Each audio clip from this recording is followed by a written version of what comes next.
This is the Bama Podcast with Marty Solomon. I'm his co-host, Brent Billings. Today, I'm with Elle Grover Fricks and Josh Bossé as we take a closer look at Jesus' teachings on desire. Okay, so last week, Reed got a featuring Reed, like at the end, like he had his own rap verse. So congratulations, Josh. You are a full collaborating artist, I guess. Nice. You know, like I said, I'm just trying different things, trying to figure out what makes everybody happy. As long as you know you get harassed whatever way you go. That's the key. Okay, so what are we doing? What are we doing today? Jesus has been talking to us about what it looks like to walk out Torah in the world, right? Salt and light. What does that mean? What does it look like? So first we're going to read some text. Always a good way to start. Then we're going to spend some time in Peshat because we want to honor the Peshat. We want to enjoy Peshat. There's good stuff in here and we don't want to let any of it go to waste. And then we're going to get into the Talmud with that research question that we have for this whole series. How much is Jesus innovating? Is he laying on the gas in terms of the intensity of the Jewish teaching in his milieu? Or is he laying on the brakes in terms of intensity? Or is he doing something totally different beyond what we might even guess? So we're going to do that. We're going to use a remez, maybe a little Josh there at the end. So it's going to be a good time. I'm excited. Okay, Matthew 5, starting in verse 27 in the RSV. You have heard that it was said, you shall not commit adultery. But I say to you that everyone who looks at a woman lustfully has already committed adultery with her in his heart. If your right eye causes you to sin, pluck it out and throw it away. It is better that you lose one of your members than that your whole body be thrown into hell. And if your right hand causes you to sin, cut it off and throw it away. It is better that you lose one of your members than that your whole body go into hell. Okay, so we've probably heard this text preached before. Maybe not all of us have, but probably. So if we think about that conversation we had with Marty at the beginning of the series and laying out columns, right? That first column, we're not going to do the whole column thing again, but still helpful to start out with. What have we heard about this passage? What are the ways that we've heard it taught? What kind of Peshat teachings have we encountered before? And do they feel helpful or unhelpful or neutral? It's the foundational text for the men's accountability groups in my church growing up. Oh, my. Was there like a bone saw at the accountability group? No, but I'm sure we could have found one if we needed to. Comforting. Yeah, luckily no one there was dealing with lust at all, so it was totally fine. No, like this is something that comes up. Maybe I'm curious, Brent. Maybe it comes up more for men in men-centered groups because I've heard this talked about a ton. But interestingly, like on the Peshat level, like you were talking about, it definitely, I'd never heard anyone teach from this, like in a no literalist readings of this, right. In terms of like, you should actually cut it off.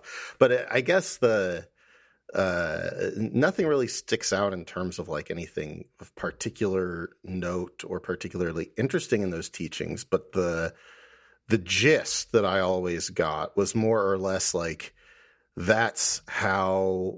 that's like internally how severe you should be with yourself regarding your eyes. And so it was kind of a like, well, you should be, doing, internal self-mutilation. Got it. And, the bone saw in this case is been made of shame. And right. That is it was a DIY project. And here we have the bone saw of shame. Wow. Yeah. Yeah. And all sorts of techniques taught to deal with this, like the eye bounce. You just gotta bounce your eyes. Mm-hmm. It was like the thing. It's like you just gotta do that. It's like, okay. I am learning so much today. Oh yeah. I did also hear that actually I guess the one teaching took this to mean like, well, if it was your eye or your hand causing you to stumble, then you should cut it off. But is it really your eye or your hand or that's is the problem? It that wily woman? Or is it usually it was, or is it your heart? Got to cut that out. Yeah, got Yeah, that. your little yeah, exactly. Cut out for your sinful little heart there, bud. A harrowing landscape is what I'm apprehending here, what I'm coming to terms with.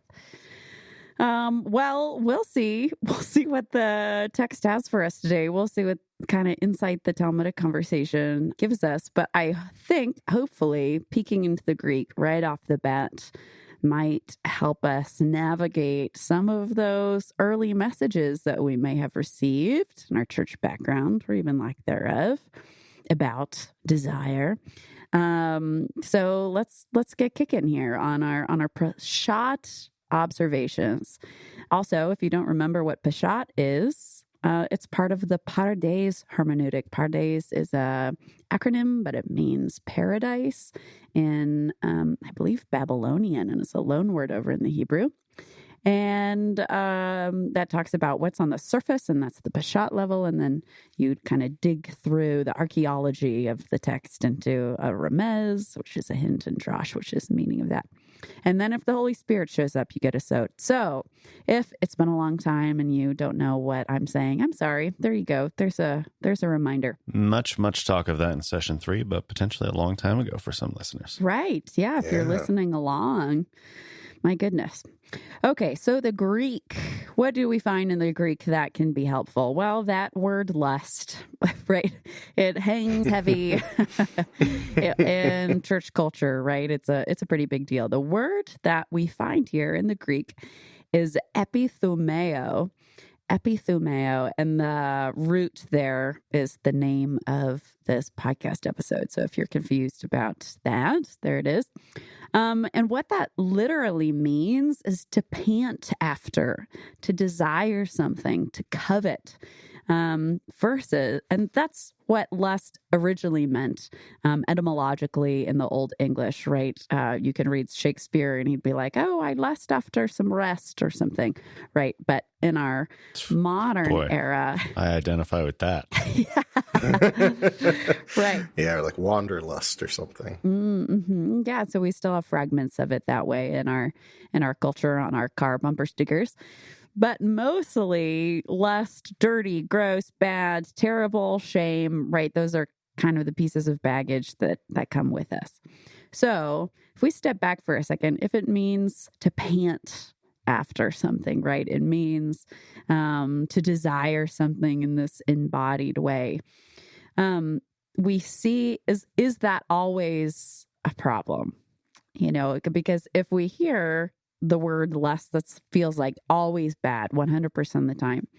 If we look at other uses of epithumeo, though, and we check over in the Septuagint, which everyone knows I love to do. If we check over in the Septuagint, its translation of the Ten Commandments, it translates "you shall not covet" with the same word, epithumeo. And it's switching out for the word chamad, which also means to pant after. It's the exact same picture in the Hebrew. But it doesn't just say, "you shall not epithumeo," full stop. It says, "you shall not epithumeo the woman of your neighbor, or his servant, or his female slave, or his plowing oxen, or his donkey, or anything that is for your neighbor." So as we kind of navigate this landscape that's full of obstacles for, again, if we grew up in purity culture, and maybe some people love what they were raised with, and that's awesome. But is desire always bad, right? Sometimes that can be the takeaway that we pick up through that journey of growing up, when we have whole scrolls like the Song of Songs, which is like desire and enjoyment and delight are part of God's design. They're things God has given you, and they're great. So the difference then between the commandment and our allowance to have desire, right, is that epithumeo in that context is about coveting something which is not yours, right? Your donkey or your female slave or your neighbor's wife is not in a sanctioned relationship with you. They haven't given you permission or consent to be panted after, right? Like hopefully a spouse is excited about. Too, one thing that jumped out at me is that word you said, chamad. Its first use is when God is creating the trees and he creates them to be desirable. Good point, it's Josh. Built into creation from God. And, how can that be bad? The very beginning. I knew I loved to hang out with you. Also, to back you up on the Septuagint thing, if you're like, oh, Septuagint, Schmeptuagint, literally Paul in Romans talking about the commandment, do not covet, uses this exact Greek word. So both sides. Well, fine, Josh. I receive your exhortation to get over myself. What? No, not to get over yourself. You're doing great. Elle does not generally appreciate the Septuagint's connections. Yeah, exactly. Right. So I'm stretching myself here. I'm growing in maturity. I'm making room for using the Septuagint. So here we are. What was our point? Our point was God designed desire. He put it in the garden.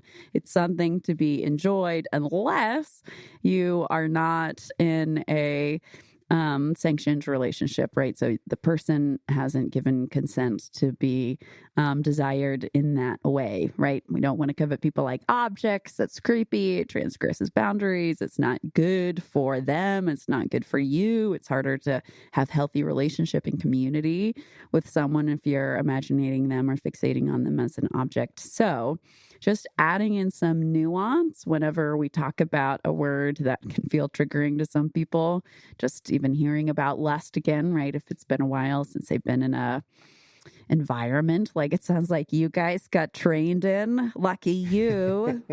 Really gonna have to Google that later. The source text for my generation is probably every man's battle or every young man's battle. Wow. Everyone, huh? Every man's That is battle. a broad, sweeping generalization if I've ever heard one. Yeah. And no women's also. Didn't work for me. Oh, no, there's an every woman's battle. Oh. They made a whole series out of it. Yep. Yeah. Look at me knowing absolutely nothing. Okay. Fascinating. What a world. Man, I mean, I feel like it's a big thing. It's a big, I don't want to say pill to swallow because that sounds like it's like a hard truth, but it's like a kind of liberatory truth that I feel like we have a lot of fear towards it being a slippery slope. But right. I don't know. I can definitely say in my experience that fear is not really rooted in a full healthy relationship with God. And as I've grown, desire has become less scary, and especially seeing how it's part of the natural order of God's creation. A mango looks juicy because it's freaking delicious. Can be as simple as that. It doesn't have to be like, but what if I become a mango addict? And this, it's like right, which isn't to say that there are no boundaries and everything you want is good and like treat yourself all the time, right? We know that is not also part of God's design and a healthy and safe way to live either. Knowing when to say enough, I think, is our phrase. Oh yeah, very Bema-y. Look at you. The whole thing of the Sermon on the Mount, taking the teachings of Torah and reinterpreting them or looking them through a different lens, and other points in Jesus' teaching where he's saying like, oh, you're so concerned with this tradition and these other things, like the fence built around the fence, so you don't get anywhere close to doing the thing that you're not supposed to do. I think this is one of those things that we've done in a modern context, is we are so afraid of breaking whatever the fundamental thing of this teaching is that we have built up fences around fences around fences. Right. And so we don't know how to engage this in a healthy way at all. Which, I mean, if you're going to pick things to put fences up around, there are only a few things in life that have the ability to tank your life, right? And this is one of them. So I have compassion for our spiritual ancestors who were trying to figure out ways to set up those fences. But at some point, got to be like, wow, this is a lot. And is it reaping fruit in the marriages of people down the road? Mixed results, I would say. And I believe the data says, not just anecdotal. Mm-hmm.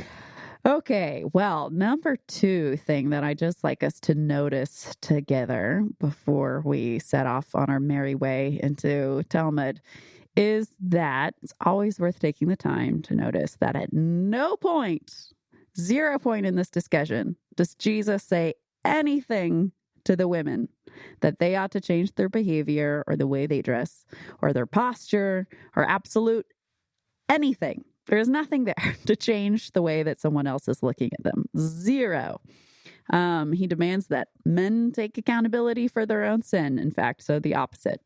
When scripture does tell women to watch the way they dress, right? It does show up, but the primary concern is economic modesty. Right? In the epistles, we see like no braids, no pearls, no jewelry, which certainly we do not follow that injunction in this time, talking about like what's literal and what's cultural and how we cherry pick between those. Boy, oh boy, is that one cherry picked. Although, of course, braids, right? We don't have servants now, so it's not like connected to that in the same way it was. Braids were like a luxury item because you had to have somebody else do it for you? Well, if you look up some of these hairstyles, Brent, you watch any historical documentary, TV show situation, they're not just the like 2 little sweet braids. They're like massive hairdos that are made out of braids. And Okay. yes, so it took people being able to do that for you. But right today, so the things that the epistles have to speak to women for today and how they might dress, it's like, how am I wearing my different brands, right? So that other people know that I'm not one of them, right? I have my Lululemon or my Aloe Yoga or whatever, there's a million different ways that we establish social hierarchy, or that women do.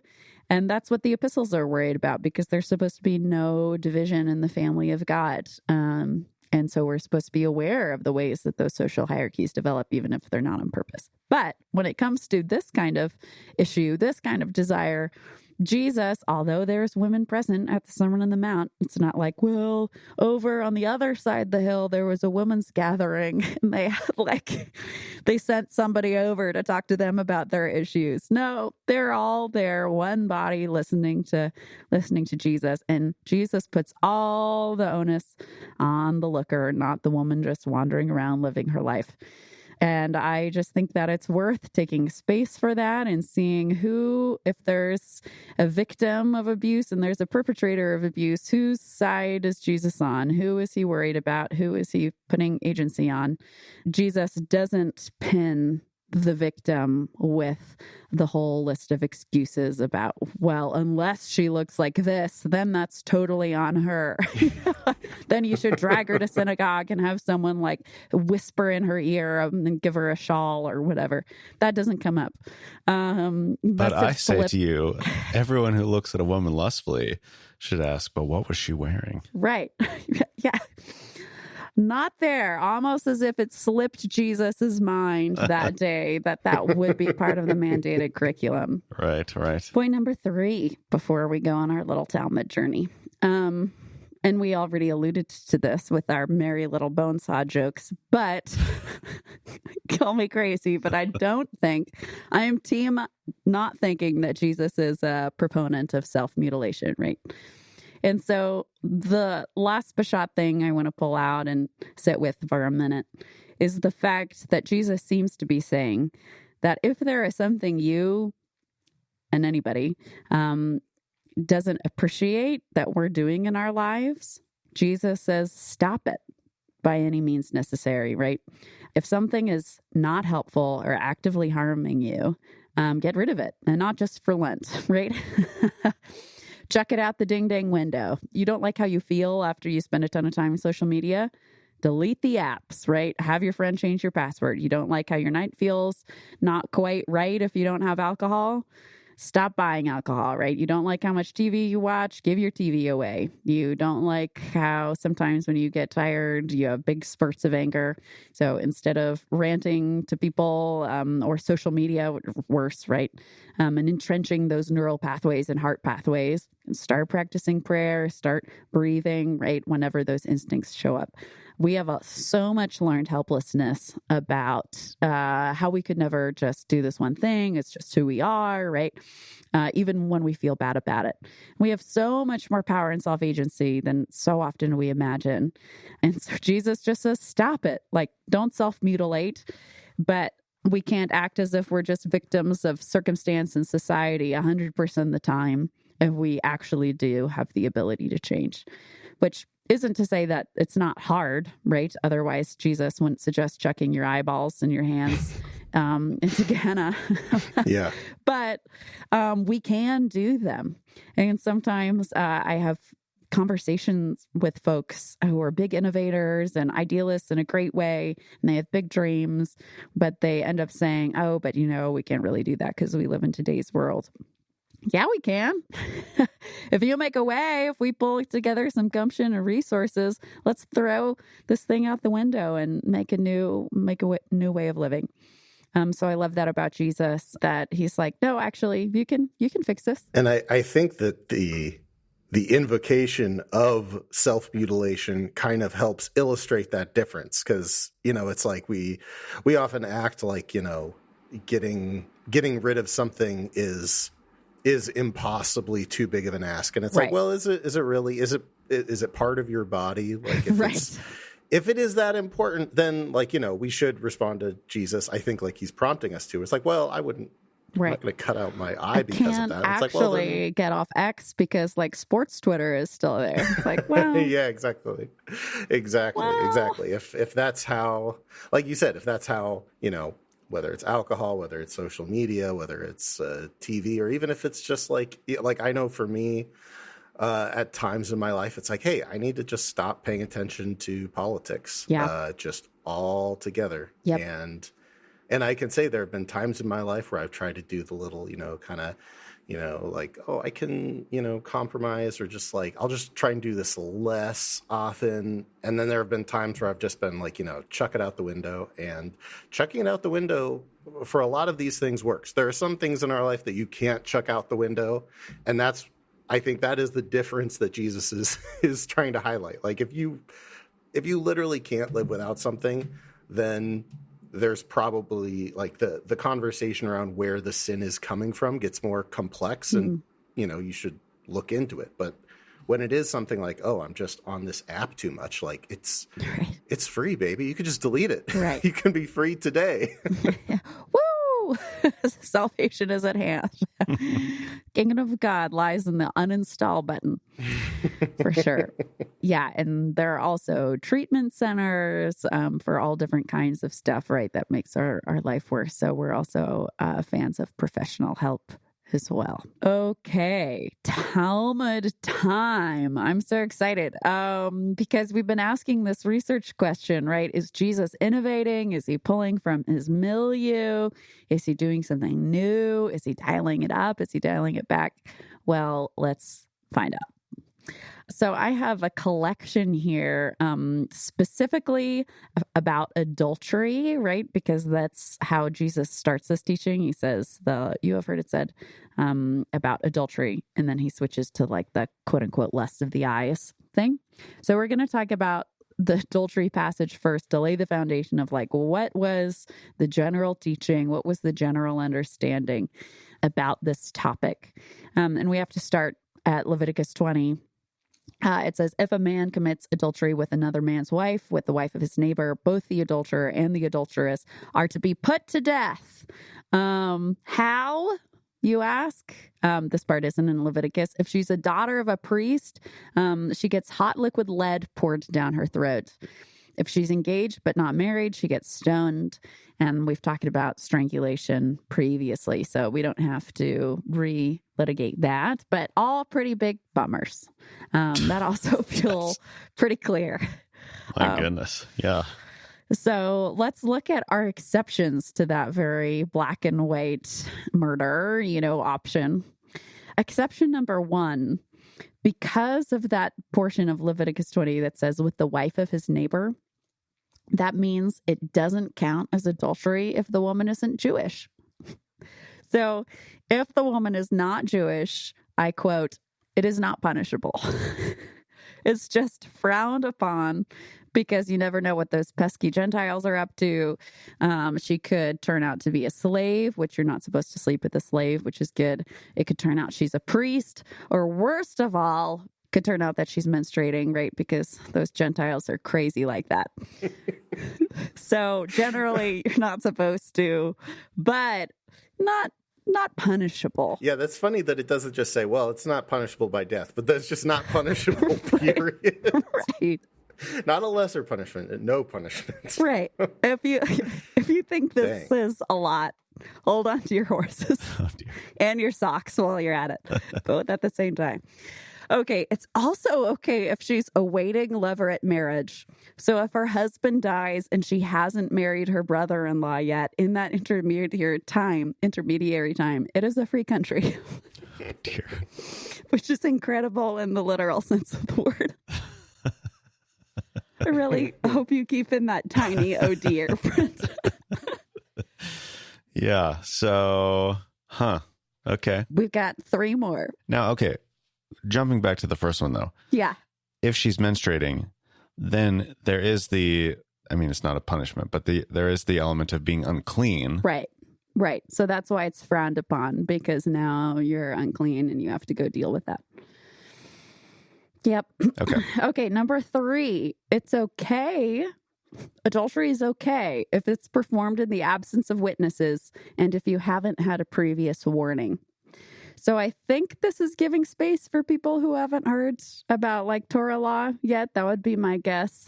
Or like kids, that you're looking, teenagers, that you're looking to give a pass. That would be my guess. Number 4, as previously discussed on the Bema podcast back in our Pericope of an Honor Contest episode, women can't commit adultery. Even though she gets killed for it, it's never considered fully her fault.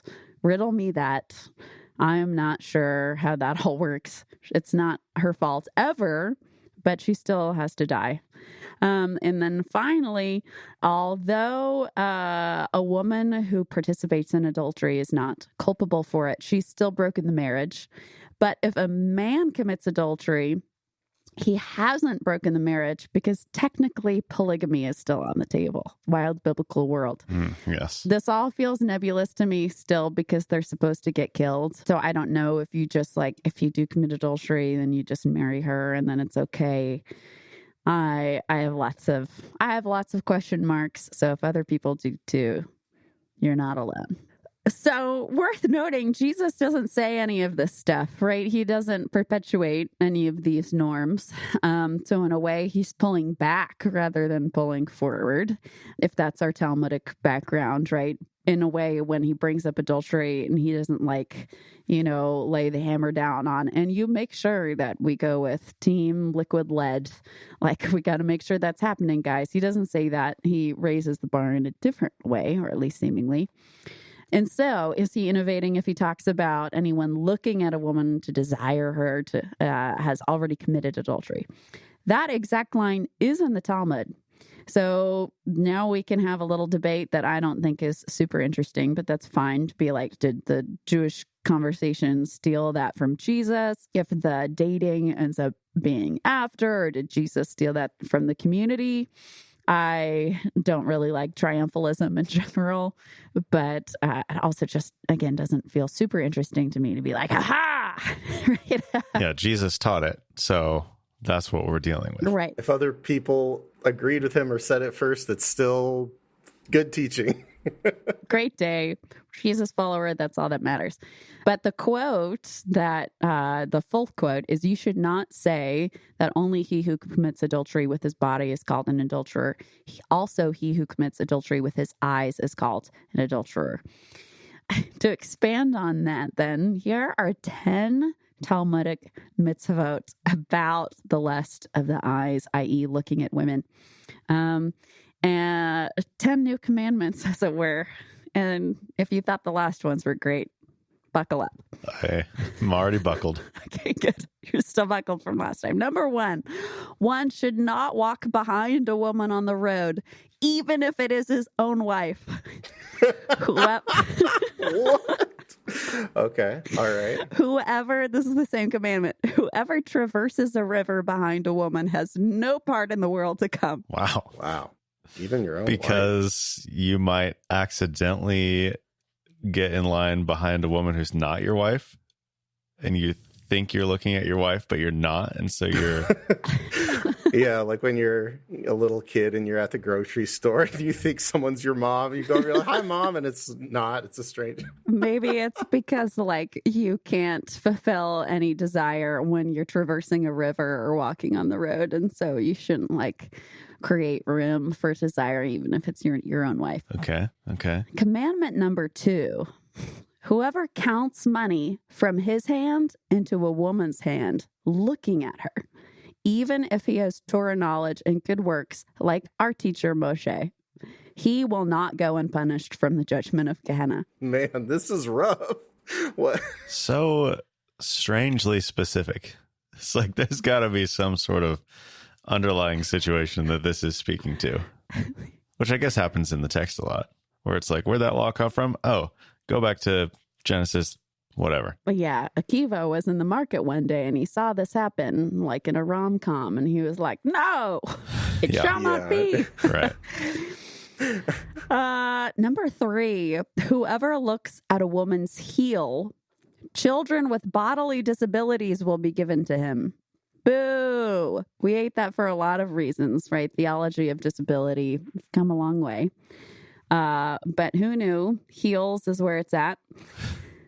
Number 4. Heels. Let's not be. Oh, yeah. We got to go through these quickly. Let's not be limited to heels. Whoever looks at the little finger of a woman is as if he has looked at the place of shame. Okay. All right. I need some mittens because I'm gesticulating on Zoom. Yeah. Oh, my gosh. Number 5, do not talk to a woman, for in the end, you'll fall into adultery. It's really opening up, though, when Harry met Sally. Proposition, thesis. Friends? That's one question. Yeah. Talking to? Mm-mm. Number 6, do not look at a woman's colorful clothes or at mating animals, even as if you were as full of eyes as the angel of death. All right. Okay. Man, yeah. Feel like I'm missing a lot there, but I'm guessing the angel of death has a lot of eyes. And he loves to watch BBC, and David Attenborough tells him about the last 2 seals or whatever. Okay. Number 7, one does not allow oneself to be served by a woman, adult or minor. So Jesus definitely flies in the face of this one at Miriam and Martha's house. Wow. I mean, he flies in the face of a lot of this, right? With like touching even just to hand off coins. He's healing women all the time. So little insight. But number 8, one does not greet a woman at all. Big bummer. Number 9, even with your own woman, i.e. wife, I've put in parentheses. Even with your own woman, since the day the sanctuary was destroyed, the enjoyment of conjugal vows has been taken away and left to transgressors. Whoa, what? I'm being left speechless in new ways. I don't even know what to make of this. We're almost done. Number 10. Do not converse much with a woman, even your own wife.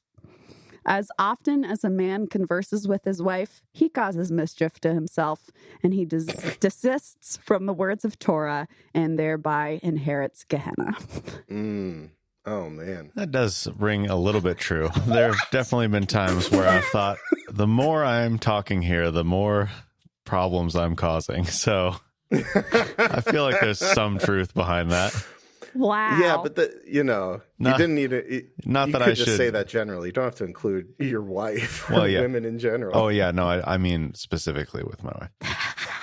Wow. I see. Well, straight to hell you go because you talked to her. So No, yeah. See, I should talk though, but No, I'm just, I get what Brent's saying. He's flipping it around where he's saying, "Oh, I should have just stopped talking because I'm causing creating mischief problems." to himself. Yeah, not like this. This woman is erasing Torah from my brain.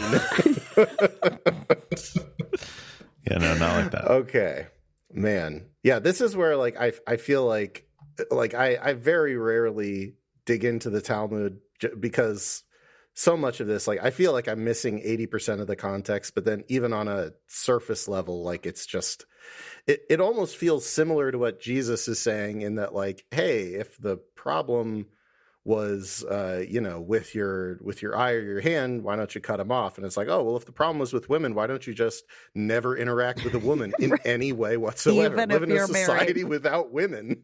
Just like, although people have started disputing this, but just like the Essenes, potentially. Yeah, this was a big problem when I lived in Israel. George and I moved into the basement of an Orthodox rabbi, and it sucked for lots of reasons. But one of the reasons was that I was the one who spoke Hebrew and George did not, but he wasn't allowed to speak with me. And George was. And so I would have to like stand around the corner so that I would not be beheld and then try to like say stuff for George to say in Hebrew. It was a big mess. Gotta keep your heels and pinkies out of sight. Yeah, right. Putting new meaning on oversized clothing. It's got to cover your heels and your pinkies. Okay. Is there anything, though, in the Talmud about cutting off body parts? Is Jesus doing anything here? Like, clearly, he's putting the brakes on in some way on this milieu, right? About, like, Jesus doesn't say, just never talk to a woman again. He doesn't say, go start a new society with no women. And I feel, too, like the way that Jesus is connecting one commandment to another. Like I don't want to pull us off track, so I won't get into it. But I feel like that is doing a lot more work in terms of simplifying this idea of like adultery can happen before you've actually done the deed. There is a spiritual heart level at which it can occur, and like it's definitely Jesus' teaching is much simpler, but. Anyway, yeah, I'm excited to hear about if there's any bodily mutilation stuff to add to this to this list, this teaching, right? Or if not, if he's pulling it from somewhere else. So don't get me going. Don't do it. So it does have stuff about cutting off body parts, but it's limited to the hands and feet specifically when talking about adultery. So 2 little quotes. Number 1, thou shalt not commit adultery with the hand or with the feet. I don't want to know what it means to commit adultery with the feet, by the way. But with me, it will be cut off, says Talmud. And then another quote is, whoever puts his hand on the private member, doesn't say whose that is. I think it's about their own. It says his hand shall be cut off on the navel. And it says that even if you accidentally split your belly while you're doing that, worth it. Mm-hmm. I think we'd all agree, right? It's the only thing to do. Yep. Okay, so we do see this idea of cutting off hands, but it's not paired with feet. So what does Jesus pair it with? The eye. The eyes. Curious and curiouser, because the eyes in Talmud always get paired with the heart. Talmud says the eyes and the heart are the mediators for the body, which brings the body into fornication. So Jesus doesn't say cut off your hands and your feet, but he also doesn't say pluck out your eyes and your heart, because then you would die, right? Which I think we mentioned at the beginning of this episode. And if it's not literal, right, the heart is the seed of all sorts of things in the Hebrew imagination, but your dreams, right? If we are going to talk about desires, you can never dream something or desire something ever again. So it's like Jesus is potentially dialing it down a bit here, saying control what you have control over, change what you can, but not unto death, not unto removing your own ability to desire anything anymore. So I'm of the open-handed opinion that Jesus pairs those two together to make that point. Don't kill yourself over this issue. Don't embed yourself so much in shame that you can't go out and function in society. Don't be so punitive with yourself that your heart has no ability to do these things ever again. Are you suggesting that maybe what I was taught in church missed the dang point here? What the heck? I mean, I'm sure they were doing the best they could with the tools that they had. Yeah. Boy. It's ironic though, isn't it? Okay. Is it possible that Jesus is telling it a little bit slant here? Right. He's taking something that it's expected, turning it a little bit, not saying eye and heart, not saying hand and foot. And he's talking specifically about causing folks to stumble, right? He says he doesn't want people to trip and fall headlong into hell. So there's another place in Scripture that talks about causing folks to stumble, and it's not the way that the evangelical church at least uses that. I want to read a little excerpt from Malachi 2. And this passage was super important in the rabbinic conversation, came up a lot for reasons I'm sure we will quickly ascertain. And it's just possible that Jesus had this passage in the back of his mind as he's teaching. For the lips of the priest should guard knowledge, and they should seek instruction from his mouth, for he is the messenger of Adonai of hosts.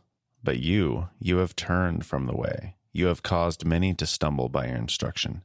You have ruined the covenant of Levi, says Adonai of hosts. Okay, so this particular passage in Malachi's diatribe is directed toward the priest specifically. That sounds pretty familiar, right? If we're used to Jesus and who he's often yelling at and who he's often giving a pass to, right? The religious authorities are not the people that he's giving a lot of get out of jail free cards.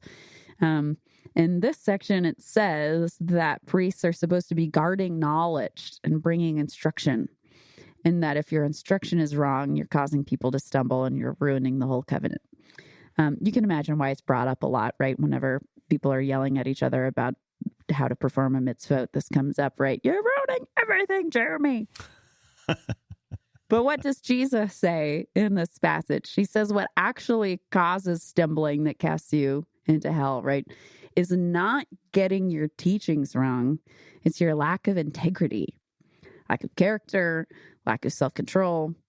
And we spend all this time getting our doctrine right, getting our political views, our theological hot-button topics, our atonement theories, philosophical worldviews, whatever. How much time between figuring all that stuff do we spend figuring out our integrity, our faithfulness, our own uprightness, right? Thessalonians says the will of God for our lives is figuring out the answers to every theological question. It doesn't say that. So the will of God for our lives is sanctification, not stacking up the perfect tower of a babble of opinions, right? So what would it look like if we were to shift that focus, whether we're in ministry or not, to be like, okay, I'm spending this many coffee dates talking with folks about this issue. How often am I talking to folks about integrity? How much time am I doing that within myself, et cetera, et cetera? You know, this actually fits in really well with the short remez that I found. Oh, okay. Later on. In Zechariah 11. So I'll read the quote and we'll see if we hear anything that sticks out to us. It's at the very end of Zechariah 11. Woe to the worthless shepherd who abandons the flock. A sword will be on his arm and on his right eye. His arm will be totally withered and his right eye will be blind. Mm. And one of the things I like about this, aside from, the shepherd thing lining up with everything you're talking about, is that the whole conversation before this about the worthless shepherd is that it's a shepherd that is not taking care of the sheep. Right. And specifically, it's like the shepherd is eating the sheep and doesn't care if, if there's if a sheep breaks his leg, doesn't take care of it or anything like that, doesn't go after the sheep that's gotten lost. And I feel like that idea of that opening line of woe to the shepherd that's abandoned the sheep. Like, that doesn't necessarily mean abandoned literally, in the same way that, like, the Levites and priests can be undoing the covenant, even as ostensibly on the surface they're so zealous for the covenant, even in these tiny details about how you're counting money and all this sort of thing. And that abandonment of the actual life and well-being of the sheep is the crucial, fundamental abandonment. Right. And I wonder if this is also woven in there a little bit with that, maybe even part of why he chooses those two elements to single out. Right. The eye and the hand. It's good stuff. How much do we care about integrity? How much do we care about actually taking care of people? How much do we care about being right? Which ones does God care about? A convicting lesson in one way or another, even if not the way that we expected. Bum, bum, bum. Surprise. Conviction. I think my main notes are the previous episodes. I don't think I'm pulling from anything else today. Shocking. A no source episode from Elle. Who am I? How have I laid down my calling? How have I forgotten it or abandoned it? You abolished the podcast. No! Yeah. You abolished the podcast. That's great. All right. Well, we are pointing back to your John episode, Right. Pericope of an Honor Contest. So there's that if you want to review that episode. But generally, you can find out more about the podcast at BehemothDiscipleship.com. You can use that to get in touch with us. You can support the work that we do. Everything that we do is made possible by all of you listeners who contribute to our mission and our desire to learn more about God and learn more about the text and just dig into that together to develop community around that. So if you want to dig into more of those things, like, check out the website. We have lots of resources, lots and lots of resources. And it's all made possible by you guys. So thanks for joining us on the Behemoth Podcast this week. We'll talk to you again soon.